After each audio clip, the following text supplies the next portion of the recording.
Good morning, everyone. I'd like to call the Executive Committee meeting to order. And I'm filling in today for Mitch, who's away. And we welcome those who are on webcast to our meeting as well. I would ask if anyone has a declaration of pecuniary interest, they declare it now or at the appropriate time. Seeing none, we'll move into the first item, the year-to-date summary.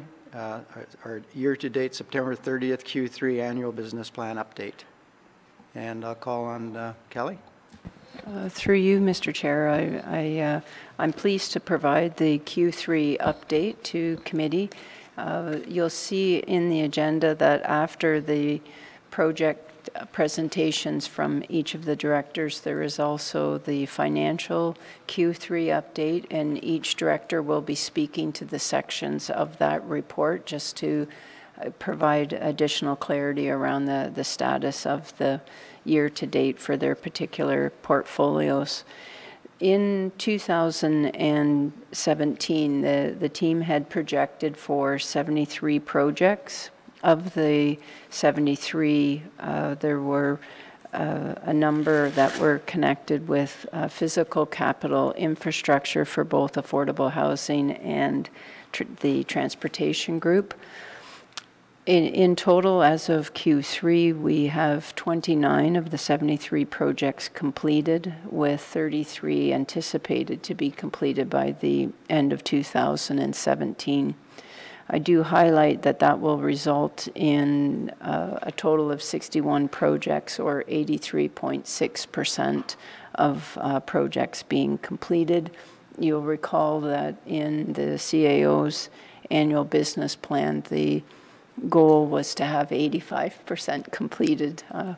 So we have a bit of work to do, and if we can get one more completed, we'll reach the goal. As with any year, the senior management team, as well as their managers in their portfolios, work hard to do full due diligence and review of the initiative before they commit to it. And inevitably, we do have unpredicted items that can derail projects. So I do wish to report that of the 73 projects, 10 will be suspended to 2018 for a variety of reasons. In particular, if I could refer the committee members to the file that has 2017 major initiatives, and it's basically a listing.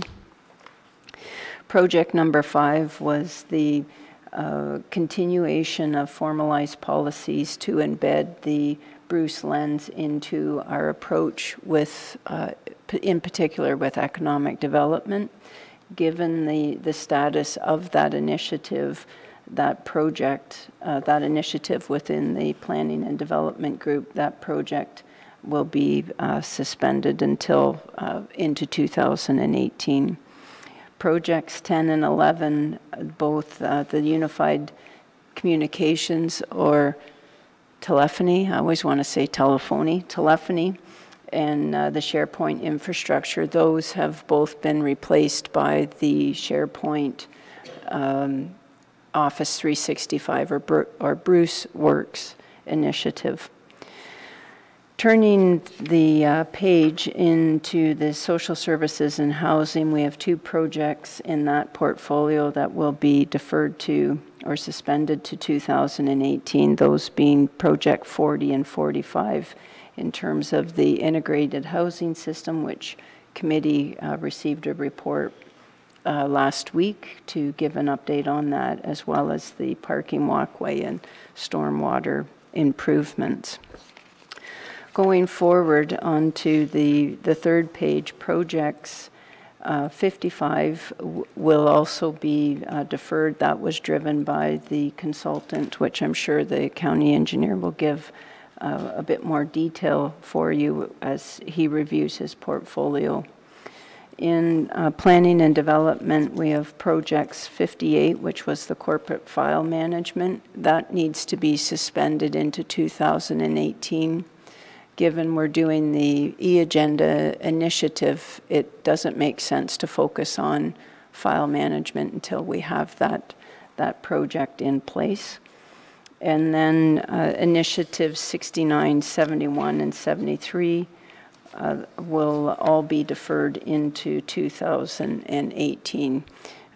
69 is the official plan for Kincardine, 71 being the zoning bylaw update for South Bruce Peninsula, and 73 being the zoning bylaw update and official plan for Erin Elderslie.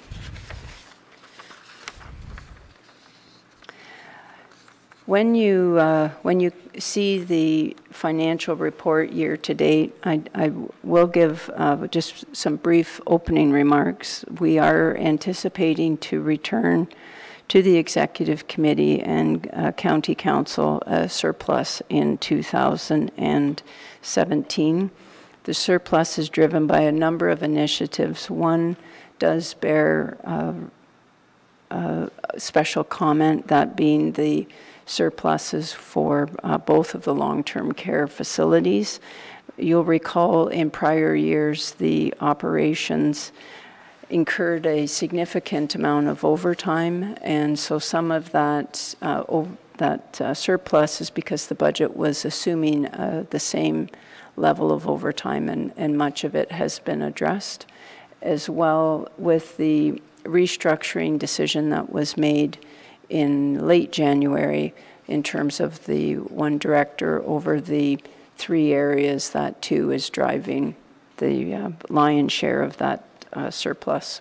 And by comparison, the deficit that you're seeing in a portion of the deficit that you're seeing in paramedic services.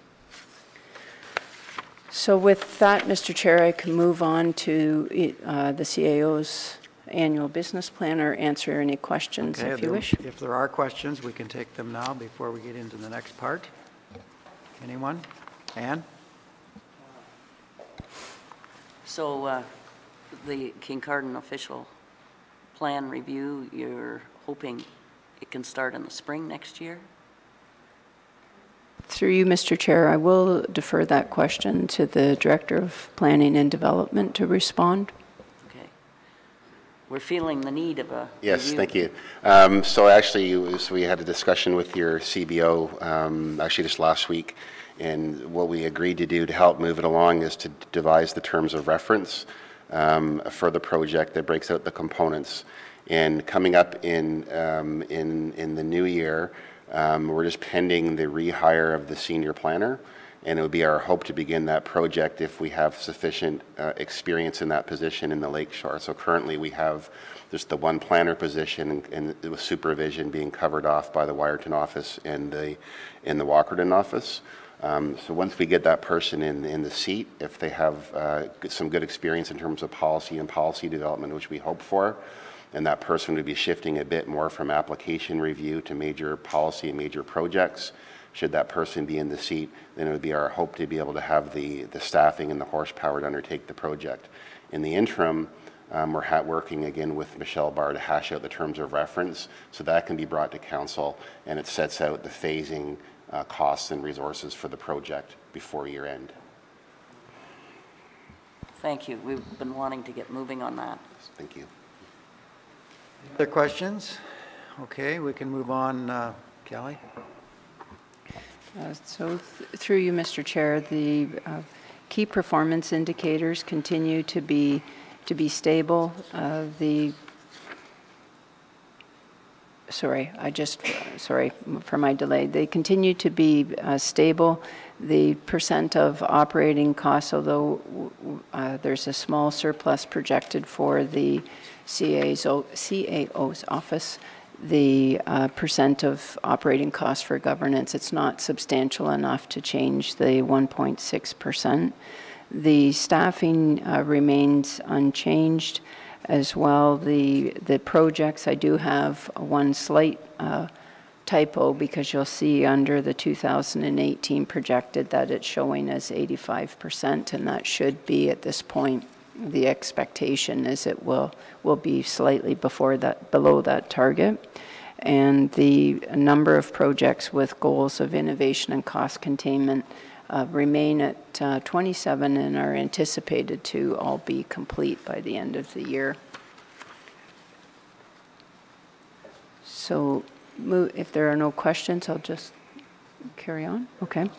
So for the key major objectives for the CAO's office, the health and safety program enhancement, this shows under the CAO's office because the corporate nature of health and safety, the director of HR will be providing a more a holistic view of that project and update.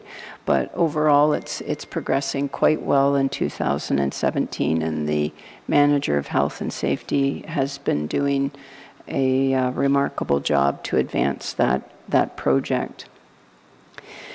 Project number 2 was the 150th birthday for Bruce County and the celebration attached to that. The outreach work will continue, in particular surrounding the community Santa Claus parades. And on December 21st, we're projecting to have the final event for the year. It will be here in the Administration Center because it's the time capsule that will be the close of the year. And I don't really want to say too much more because I'll steal the thunder of the 150th committee. They've done a lot of really fantastic work in the year. For the project number 3, in terms of the continuous improvement work and the shifting of the culture, the majority of that work is complete, and we're now at a point, we have the luxury of starting to plan for the 2018 year. In particular is the next phase of the lean processing that we have started this year and will continue into next year. Project number 4, a number of you attended the second economic summit on Tuesday.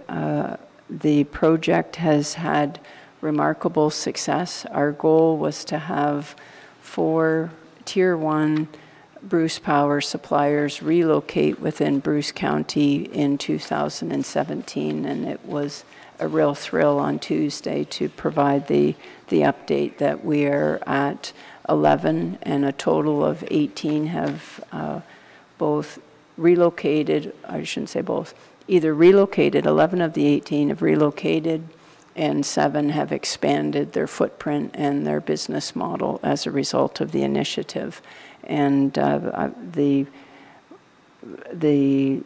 particular item of interest to many in attendance on Tuesday was listening to the panel of the suppliers. We were very blessed. We had the key leadership from SNC Lavalin Nuclear Division, the Rolls-Royce Corporation, Kinetrix Corporation, and then BWXT, and they all served on a panel in the afternoon and were quite forthright with their views, and it was overall a very positive, and it has been a very positive initiative. Project number 5, the single point for compliments and concerns. Again, this is complete. The policy was brought forward to committee in early October, and it has been added to the website so the general public have the ability to communicate, and then we respond accordingly. The project number 6, we have continued with the expansion of the cross-functional teams for helping us to solve some of our operational issues.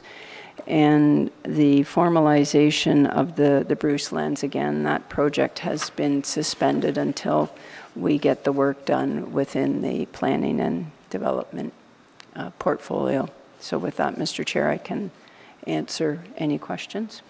Okay, thank you. Questions from council? Ann?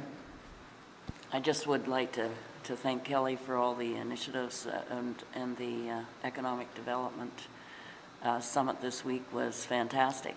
It was just great, and I like that we received, you know, if you wanted to review something, the information was sent out afterwards as well with the links. That was good. So congratulations to you and all the people involved in that. That was great. Okay, anyone else? All right, can move on. So next up will be corporate services.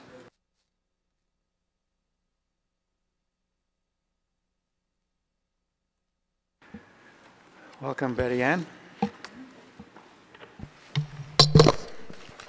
Thank you, Mr. Chair. I'm pleased to present the Q3 update for corporate services, which has our 4 divisions, IT, finance, purchasing, and facilities for the Park Street and Cayley Street.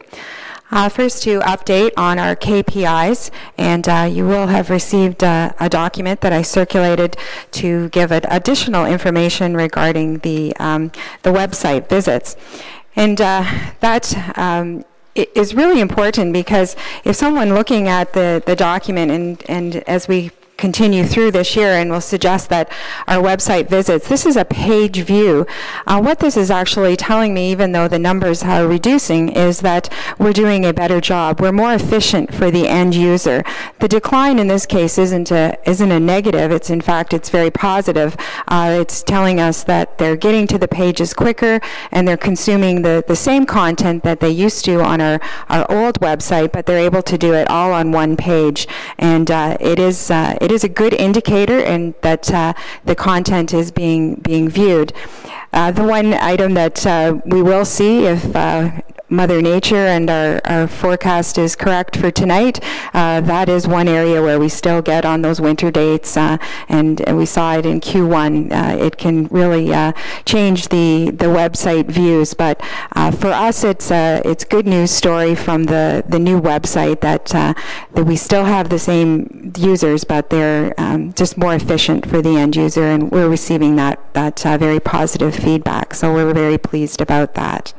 So that's just information, and as we move forward, we've challenged our ITS team to look at KPIs that, while this is it's a count, it's not necessarily a metric that we will continue. So you'll see changes as we move into 2018, and then recommendations for 2019 and how we can measure that website.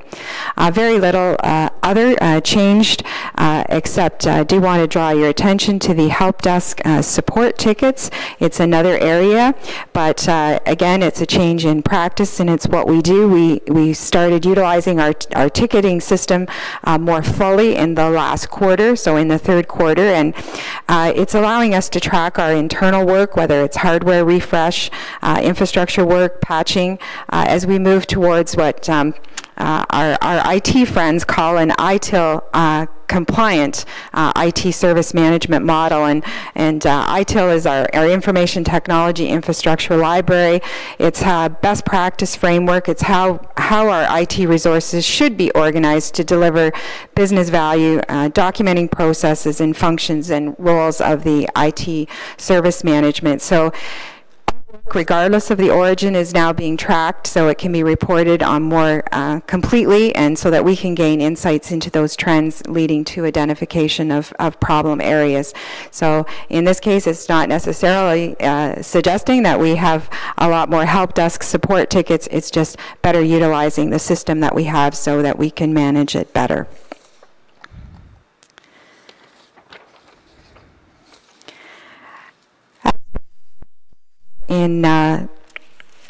In corporate services, we have had a number of initiatives that we have been very successful with. The development, modernization of our operating and capital budget. We were thrilled to be able to pass our budget approved by the Corporate Services Committee at last Thursday's meeting, and certainly feel that the template for both the operational and then the capital was very well received, and we're pleased with that. And now we're moving on to the next step, which is their forecasting tool, particularly with the forecasting and the salary and the approval for that new software, and moving forward with an inter-county more of an informal but a cross-functional team to be able to support that undertaking, and certainly the efforts from all departments and the expectation to use that new software for the development of the 2019 budget. The Integrated Energy Performance Project continues quietly in the background. A lot of work being done by our facilities managers in the across the facilities, but specifically to corporate services is the administration center, and the upgrades that we've had in that, and the capital investment, and the work that's been done for the EV charger. And just again highlighting that when this committee made the decision to install the EV charger, it was not necessarily to have any direct savings, certainly in money, but it was to attract attention to the benefits of energy efficiency measures, and we're certainly looking forward to supporting that. The web redevelopment project that has been completed, and we're seeing the benefits of that, was reflected in the Q3 KPI. The unified communications and the SharePoint infrastructure, while they have been suspended for 2017, but certainly brought into the 2018 budget under our new umbrella as Bruce Works, being it SharePoint, Skype for Business, Office 365, and we are certainly looking forward to that and how that will modernize how we do business in Bruce County, and effectively efficient ways to do business. And we're certainly supportive of the support of committee with the passing of the 2018 budget to be able to move forward with those initiatives.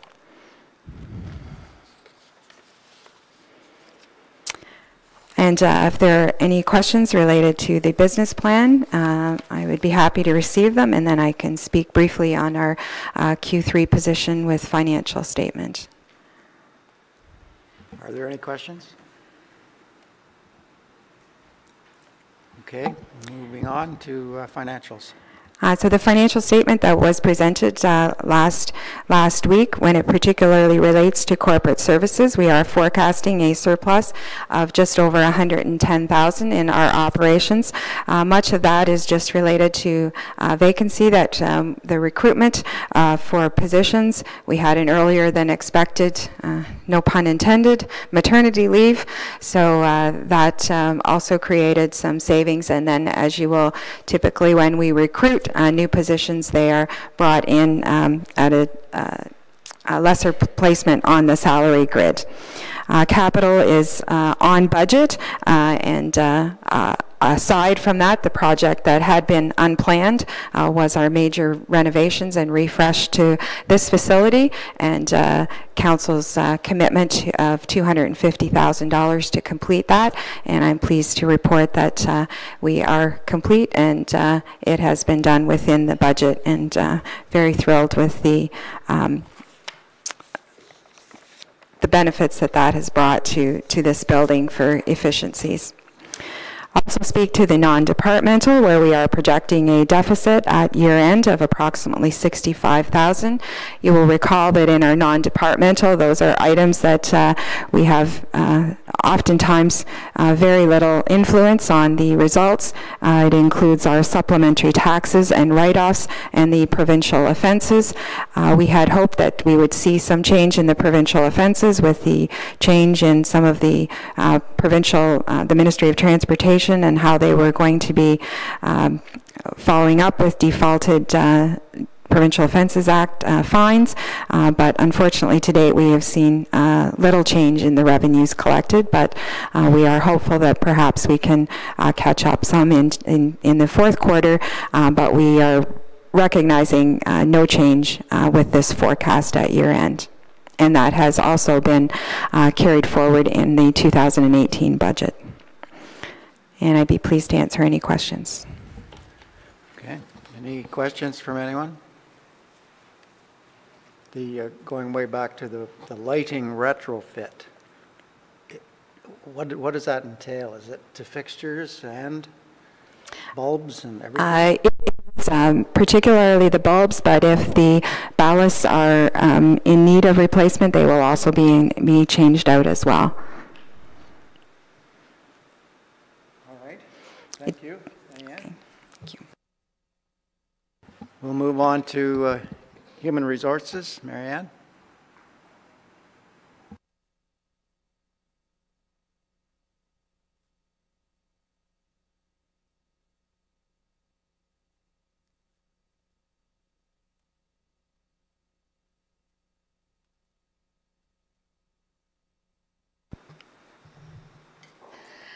Good morning. I'm pleased to be able to be here to give an update on the Q3 results for the Human Resources Department.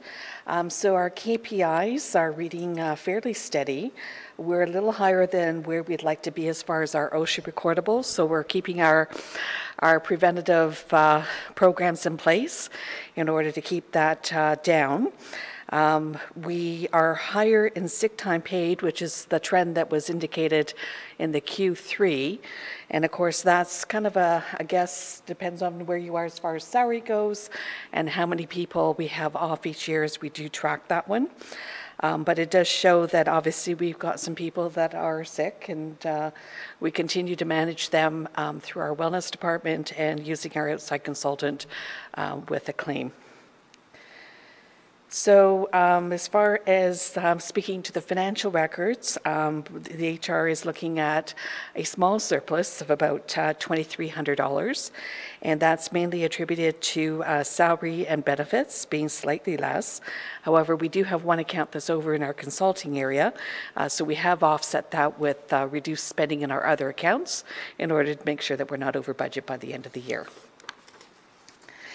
In regards to our major initiatives, our first initiative was to build capacity, and what we were looking at with that was lockout tagout, which we like to refer to as LOTO. So that's that wording that you'll see there. So we're on track with what's happening with getting our buildings blocked out and tagged out, and we were able to take on an additional building, which is the administration center that we're in today. And since this update, we've also found out that we have some savings in this building, so we're able to move forward and do the prison as well.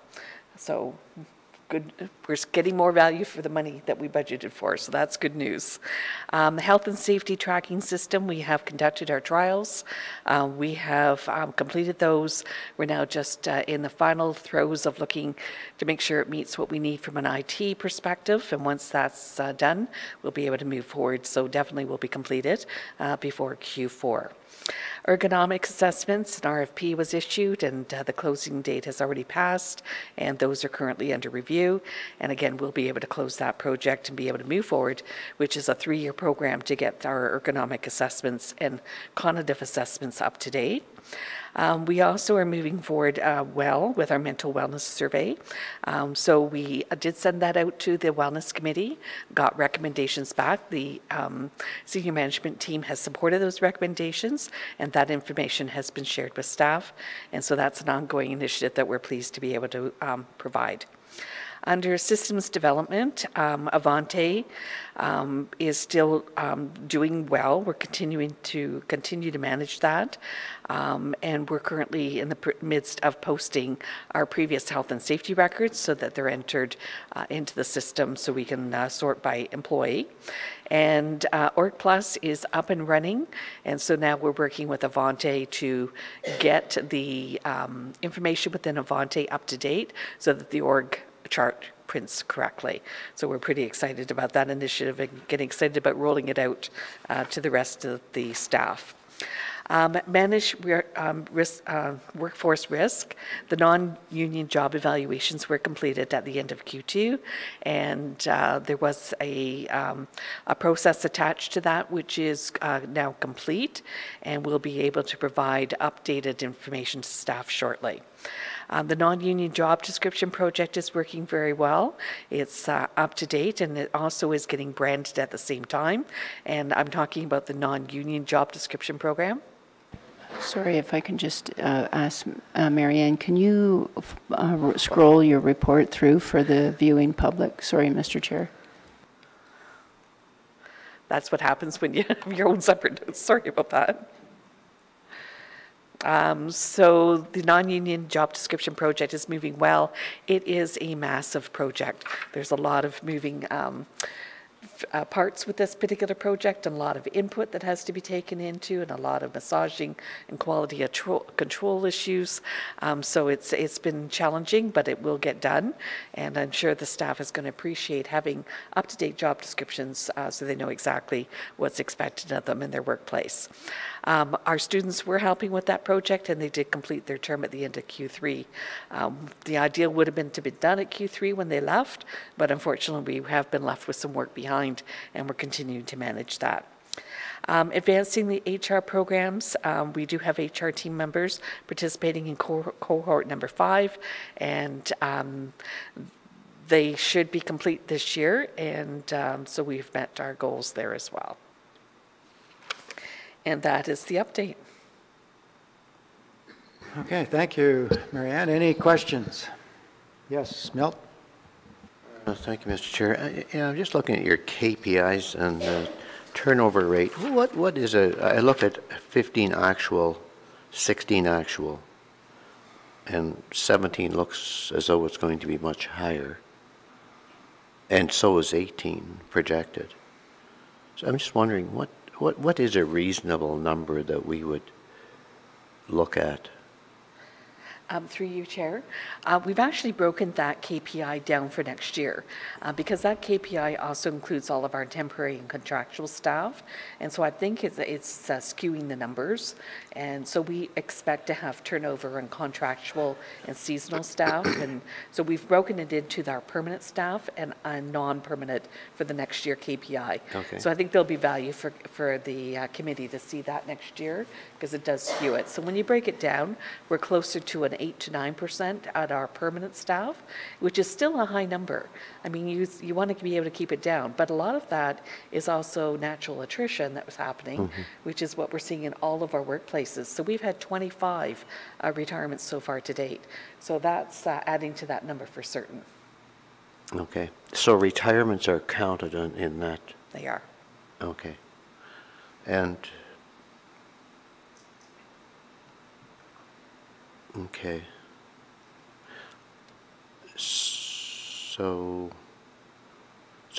when I look at, and I look at FTEs, of course, and it looks like here in 2015 actual was 523.24, and 551 actual in 2016. Through you, Chair, that's correct. We didn't want to change the 15 number because obviously we're rolling it up now, but we didn't want to change what we had actually reported, so that's why you see that fraction. To date, again, this is a fluctuating number. It's a snapshot in time. So when this report would have been done, we would have still had some of our summer people here, but some people would have exited. You're going to see that number change again for Q4 because we have the seasonal group for winter entering in, and you'll see that number go back up. So it's a fluctuating number because it does include, again, the seasonal contractual type roles as well. But when you look at the 15 actual and 16 actual, that should be comparable, right? That is correct. Including fluctuations. Correct. We do have quite a few vacancies right now, and so that's also going to play into that number. Okay. Good. Thank you. Great. If you took the contractual workers out of that number and the retirements and the maternity leaves, that number should pretty much go to zero, because who the heck would ever want to leave Bruce County other than for those reasons? Through you, Chair, the maternity leaves are actually not picked up here because people are not terminated when they go on leave. Thank goodness. But I think definitely having the permanent status broken down is going to help to see that reduce that. And I think one of the reasons this number is important, not just the fact that we have people coming and going, is the workload that's a part of that. It's not just a workload for recruitment, it's a workload for the retraining of people and getting them accustomed to the workplace. So as we continue to challenge people to move projects along, it means other people are having to put in more effort while people turn over as well. So a lot of these are also accounted to with our long-term care facilities, and across the province, health professionals are experiencing a higher rate of turnover. And in the number, I know the CAO has also spoken to people within the sector, and we're all feeling that at this point. So we do have a recruitment initiative underway that we're working in conjunction with health services with to see what we can do to try to change that initiative and try to do more on the way of retention and attraction. Okay, you're all right there, Milt? Good? Good? Okay. Kelly? Through you, Mr. Chair, I would also highlight that the CAOs for the Western Wardens region are starting to do a special study on the field or the sector of long-term care. We are not unique within the southwestern region in terms of the turnover rate, particularly for the positions of PSW or personal support worker. And the nature of the job is quite a physically demanding job and psychologically demanding because it's the reality of the service of long-term care. But we, as a region, are starting to try to formulate some strategies to change the trend of what's been occurring. Okay. And I would expect that that trend, we'd be in better shape than private long-term care because of the level of service that we give. Okay. Any other questions or comments? All right. Thank you, Marianne. Thank you. Oh, yeah. Just if I could, please. The sick time paid, is that pretty much normal, or is that, it seems like a lot of money, but I'm just wondering if that's percentages would be comparable to other jurisdictions. County jurisdictions. Through you, Chair, we can certainly give a report back on where we are comparable-wise. It does depend on the rates of pay, and we have had, in that number this year, there have been a number of non-union salaried supervisory manager roles that have been on sick leave, which has driven that number a bit higher.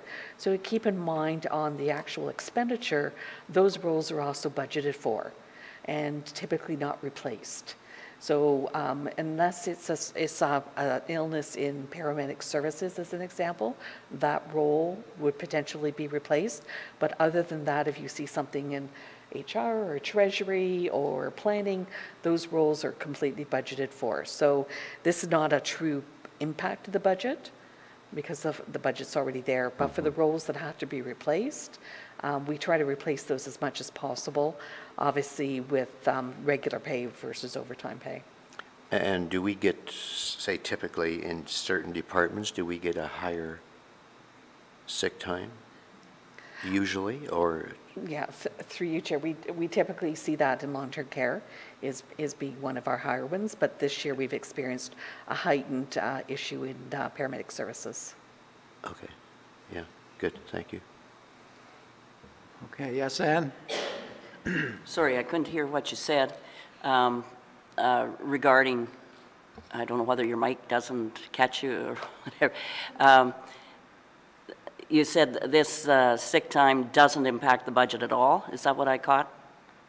I just didn't hear all that you said. Through you, Chair, it does impact the budget for depending on the position. Pardon? But Sorry, it does impact the budget depending on the position. If it's a non-union job, a salary job, then no, it doesn't impact because we typically don't replace those roles. So those salaries are already budgeted for. Okay. So it only impacts for union job? Typically.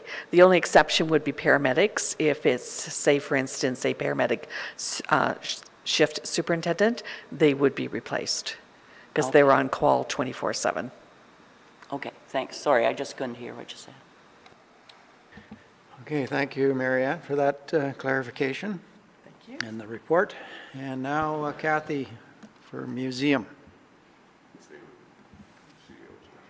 Yes. Through you, Mr. Chair, I wonder if there is a question in relation to the paramedic services. What I would comment on is the, we had a very catastrophic issue in the spring that we can talk to offline to provide a bit more detail to that. All right. Welcome. Welcome. Thank you. Good. So I'm happy this morning to present the Q3 report for the museum. And we'll start with the KPIs. And in regards to the cost per household, we're trending at about $9, just a little over $9. This is slightly under our projections for the year. And as we continue to build exhibits and then deaccession and do our housekeeping, I anticipate this number will probably be very close to what we're predicting. Membership still remains to be a growth area for us. This number does fluctuate depending on the time of year in the membership cycle, because our memberships are not on a calendar year. They're based on the month that the person purchases the membership. And while we're sitting at about 600, which is just slightly off of our prediction, we have a membership drive coming up for a final push for the end of the year. Community partners, happy to say that we've exceeded the target for this area, and we've had several new community partners come on board this year, supporting our programs and our exhibitions. Social media engagement, again, exceeding the number here. Social media, specifically in regards to Facebook, is a strong area for interaction with our communities, and we're seeing a lot more conversation through the social media channels, and we're looking to increase that in other channels for next year as well. Total number of visitors at the end of Q3, slightly under what we're predicting, but we still have a number of programs and a new exhibit which just launched on Friday, and a very strong program happening tonight at the museum, so we're hoping to see that number come a little bit closer to our targeted projection. And as far as the staff completion for the Loyalist program, as mentioned previously, we will not make our target in this area. The staff person who was involved in that training is no longer with the organization. So this KPI as of 2018 will not be on our KPI list. Moving into the major initiatives, we have a total of 7 in regards to the traveling exhibition for our feature exhibition, sorry, just scroll back here for a sec. There we go. The exhibition, Toys the Inside Story, was installed, opened on schedule. Everything was ran well for the summer months. The final renting and shipping costs for that, we were slightly under budget by $567.49, and that is due to the U.S. exchange. This was an exhibition that did come from the United States. In regards to our revised tourism strategy objective, while we did complete the recommendation to move forward with a cultural plan, which we were originally going to budget in 2018, due to the a number of priorities with corporate initiatives, you'll be seeing this coming back in 2019 budget, so it won't be on the 2018 plan. In regards to the museum strategic plan initiatives, of which we have a few, the first one is in regards to the financial feasibility study, and there will be a report coming back to Council November 16th in regards to the findings of that study. The study has been wrapped up, and those documents will be circulated. In regards to the strategic plan, specifically with our development plan, our strategy for short-term and long-term, focused on fundraising. As you recall, in the budget conversations, we had put in a position for a development officer position with an offset in the revenue as well, and that has gone through for the 2018 budget. And the last couple of items, specifically exhibition related, our final the completion of the lower level galleries was with the Last Frontier exhibition, which was particularly in recognition of the 150th. So this exhibition again was completed and opened on schedule on June 14th. The final costs, we were $3,810.32 under budget. This just basically will reflect a lower draw from the reserve account that we were using to fund a portion of that cost of the exhibition. In regards to the two in-house exhibits that we will be completing for 2018, these are multi-year exhibitions, as Council will recall. And for the first one, for the First Nations one, we've had a series of community meetings, 5 in total. The last one just wrapped up in September. We will continue our consultation with both First Nations communities, Saugeen and Nawash, but we are tracking well in terms of development for that exhibition, the construction in some of the diorama areas, some of the off-site construction that's being taking place, and we are on schedule and planning to be opening that in 2018. In regards to the train exhibition, we're in the second year of the work on this exhibition, and it is again tracking well on time and in terms of delivery for June of 2018. As far as the ecosystems project, at the time of writing this report, we had just started with ecosystems coming into the museum, and the project is running well, and it is still targeted for completion at the end of December of this year for the museum. And I'd be happy to answer any questions in regards to that before I address some of the surplus issues for the museum for this year. Okay. Any questions? Everyone is quiet. Okay. Carry on.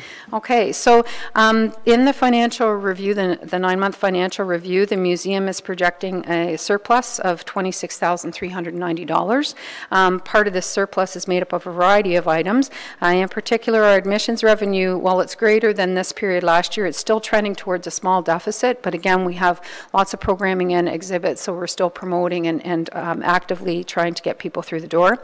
Memberships I spoke to already, small deficit, but hopefully we'll be able to push that much closer to our target.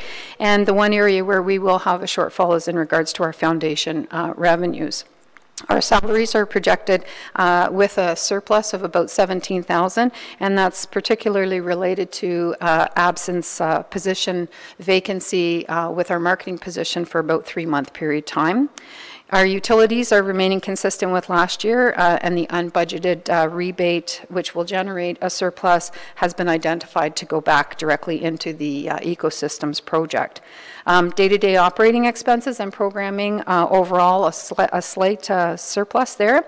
And in regards to one particular area of capital donations, the $17,000 that we were hoping to find for the Riding the Rails, which is the train exhibit in 2018.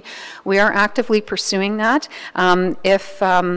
Keeping fingers crossed, because we're supposed to be hearing back on another ask within the next week. If we are unsuccessful in that, there will be a report coming to Council in December to address that in particular. So I'd be happy to answer any questions about those items. Questions? Anyone? Okay. Okay. Thank you. Okay, thank you. Kathy?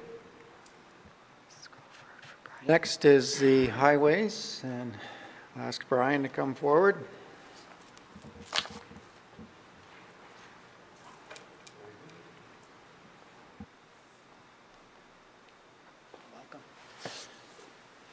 Thank you, Mr. Chairperson. We'll struggle on for KPIs for highways, which I think will identify may have for the Highways Department. So looking at paved roads, the pavement condition indice, the PCI, we evaluate that each year and then assess that value. We are struggling a wee bit on the front of the evaluation because we normally had done it in-house. And we've been very loath to have it done by a consultant, because then your PCIs might not be comparable year to year. So we are attempting to yet get that PCI, pavement condition indice evaluation, done this year. We're hoping to get it done yet this year for KPI purposes. For BCI, bridge condition indice, we're doing much better. We've had a consultant do this on our behalf for many, many years. And as of yesterday, they were under and on bridges actually doing their evaluation. For maintenance on paved roads and winter maintenance, we generally leave that assessment to year end, when we can see the allocation of costs to the individual items. Years of remaining landfill site capacity. We held our annual meeting with Public Works managers several weeks ago. We've got the number for 2016. Again, it's a year behind because we accumulate the annual reports from each municipality. We had hoped that there was there would have been a major increase in capacity in the north, but because of complexities in moving ahead through processes to get approvals from the variety of authorities, that site struggled, and we're not going to reach the capacity we had hoped. We're thinking it's going to be more like 33 years of capacity. Speaking of MHSW, the collection that the department organizes and undertakes, we understand that the value for 2017 is 148 ton. I do bring committee's attention to the ongoing growth of that number. 14, it was 125, 133 in 2015, 2016 it was 136, and now we're up to 148. There had been some thought that as time went on, that people would have brought their products in and cleaned out certain areas and whatnot, and that we would see sort of a tapering off, a more leveling of the collection. It is not the case. I think as society, in particular Bruce County, adopts and embraces recycling and sensitivity to directing materials to a landfill site that should be dealt with more stringently, is we're seeing MHSW increase year after year. Moving towards initiatives.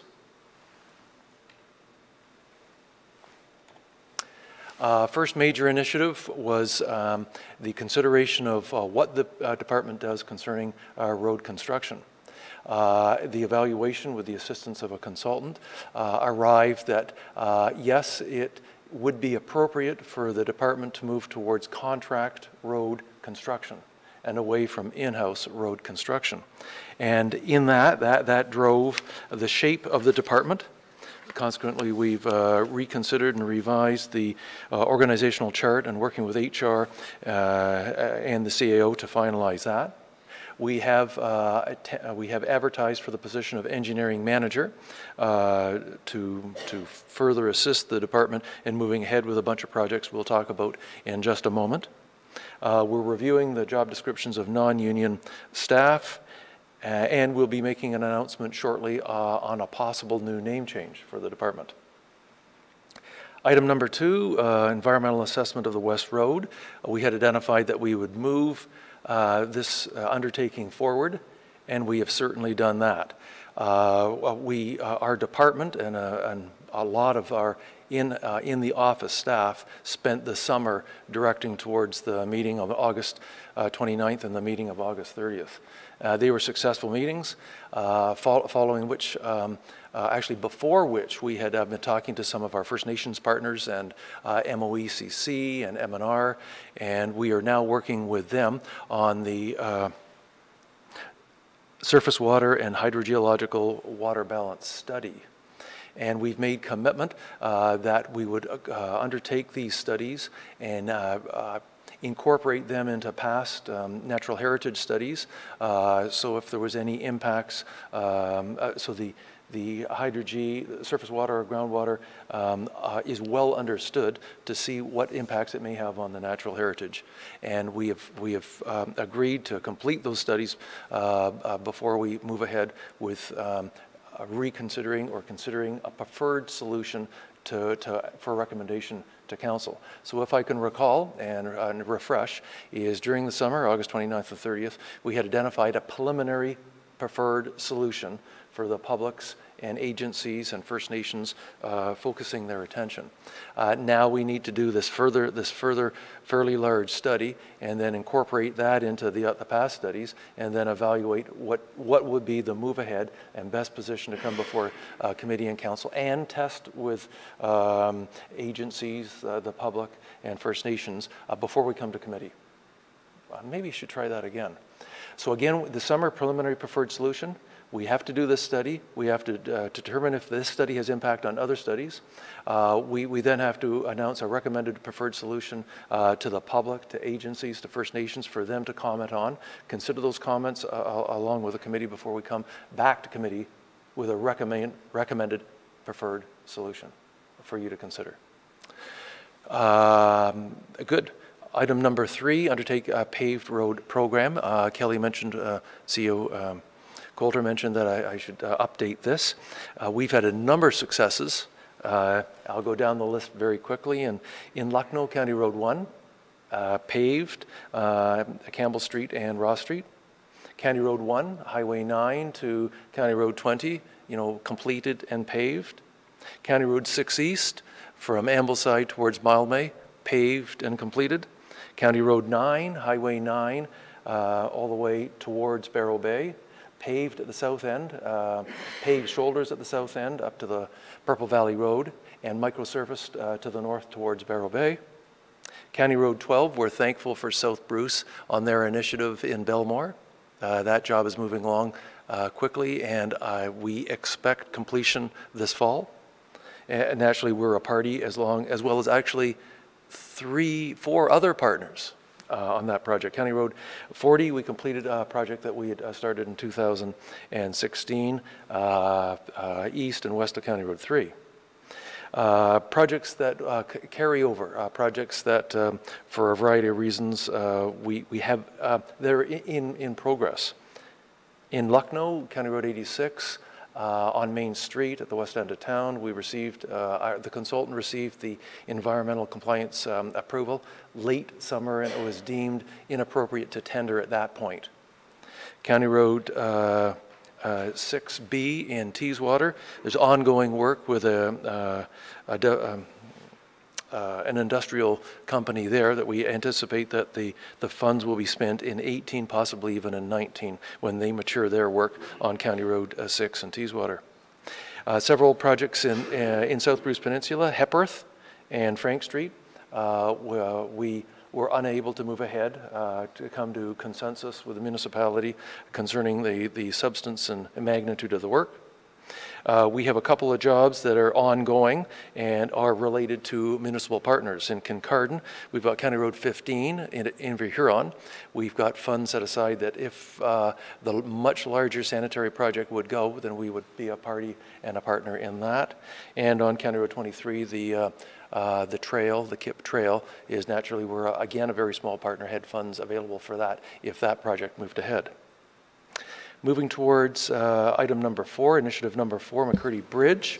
Committee are aware we've tendered.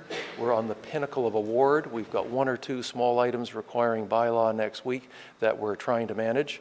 And we hope to move forward with contract award and subsequent undertaking of the bridge work in 2018 and 2019. Mr. Chairman, that would be our report without the expenditures. Might I? Just maybe see if there are any questions at this point or comments. Kelly, did you have something? If I may, Mr. Chair, just before the opening of the questions, in follow-up to Brian's update, that we had talked about the need to give you a latest and greatest status update, because when you look at the listing, you'll see that it shows for the end of Q3 is 52%, and we were both concerned. We wanted to make sure that you had the full picture today, that a lot of the work has been completed. Good. Okay. Any questions from council? All right, carry on. Brian? Thank you, Mr. Chairman. Financially, financially, we break down into winter, road maintenance, and waste management. We have a small surplus in winter maintenance. We're anticipating in the amount of $68,000. On our operational side, other than winter maintenance, we're anticipating a surplus of approximately $100,000. And in waste management, we're anticipating a surplus of about $31,000 for our total of just under $200,000. Okay. Thank you. Final opportunity for questions, highways? Seeing none, thank you very much. Brian?